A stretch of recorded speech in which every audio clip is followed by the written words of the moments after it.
Claire, thanks very much for joining us. You've recently published a report looking at real estate reset. Just give us some of the highlights of that.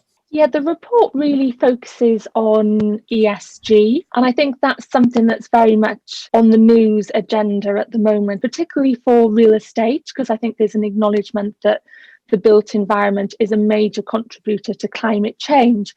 And we're all thinking about how we can be better. Within our own business at CMS, we've made a commitment to be net zero by 2025. So we thought it would be interesting to see what the sector was doing and how this impacted on our clients. Also, we started to do our survey in March, April, just as we were going into lockdown. And it became very apparent quickly that we were entering a different world, one where perhaps we thought more about community and social value.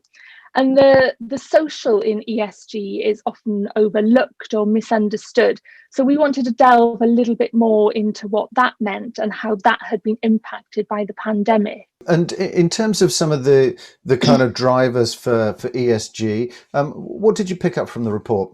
Well, I mentioned the built environment and the obvious challenges for real estate. But it's quite interesting to look at the different people that we surveyed to sort of answer this question. We surveyed over 500 global institutional investors, over 250 senior real estate professionals, and 1,500 senior occupiers from SMEs to multinational companies. And it was very clear that it's the global institutional investors really driving this. When asked about the importance of sustainable buildings, it was very important for 77% of institutional investors. Yet for real estate professionals, only 32% said it was important.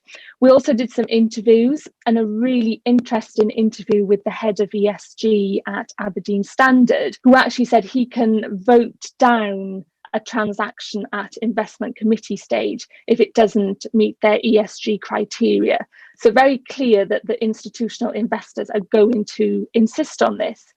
And for the real estate sector, it's still a journey. Over a quarter of our real estate professionals acknowledged that the sector needed to do better when it comes to environmental performance, sustainability, and diversity. Very interesting that the research for this was done during the pandemic.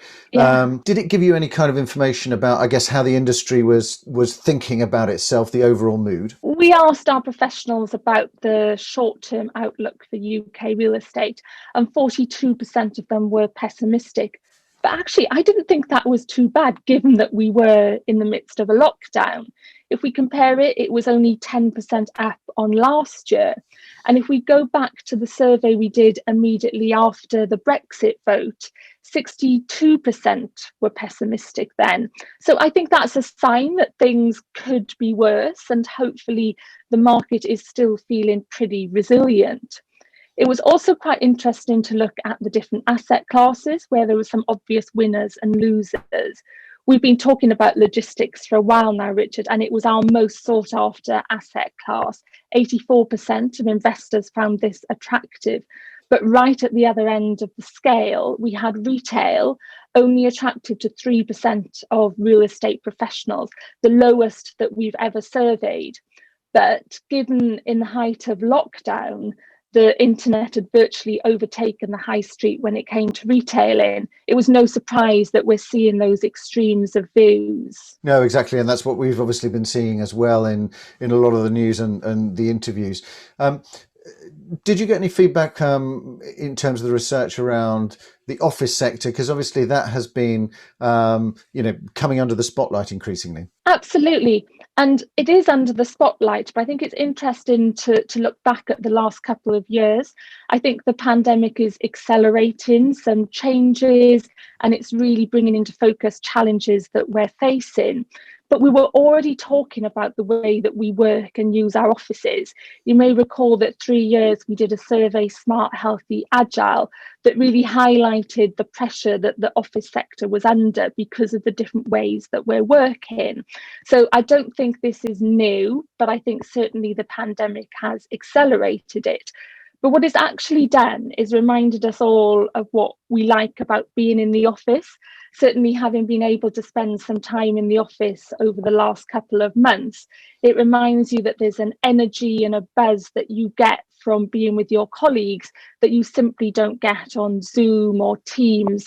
So perhaps far from being the death of the office that some people talk about, maybe the pandemic's reminding us what it is that we love most about the office. When we asked our occupiers, they favoured a blended approach. So that was some of the time in the office, some of the time at home. And that was felt to be best when it came to motivation and productivity. But interestingly, when it comes to human engagement and interaction with colleagues, nothing can beat being in the office. That's really interesting. And in terms of, I suppose, the report overall, were there any kind of things that you found most striking in terms of the research and the response? Well, we called the report Real Estate Reset and Offices and Purpose Beyond the Pandemic. And obviously we've talked about offices, but purpose really stood out.